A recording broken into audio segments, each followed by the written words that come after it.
මේ ආණ්ඩුව මතක තබා ගත යුතුයි. ඔබ රක්ෂිත බන්ධනාගාරගත කරන්නේ මේ රටේ හිටපු ජනාධිපති රනිල් වික්‍රමසිංහ මහත්තයා නෙවෙයි. ඔබ ක්‍රියාත්මක කරන්නේ මේ රටේ රාජ්‍ය යාන්ත්‍රණය සම්පූර්ණයෙන් බිඳවට්ටන්න.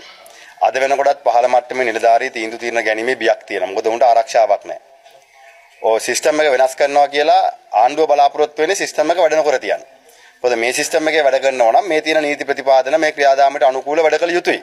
එහෙම වැඩ කරාම කියලා හිරේ දානවා නම් ඊළඟට තියෙන වැඩ නොකර ඉන්න.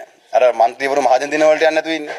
එහෙනම් අපිට බයිනවා. මේ පක්ෂේ ලියුම් දෙන්න එපා කිව්වම රාජ්‍ය සහ පුරවැසිය අතර වෙන ගණදෙනුව තාම වෙන්නේ ලිඛිතව නම් ඒ ලිඛිත වෙන ගණදෙනුවට දේශපාලඥයාට හෝ නිලධාරියට මැදිහත් වෙන්න බැරි නම් මහජන දින නොතියන එක තමයි අඟට හුරු. අඟට හොඳ.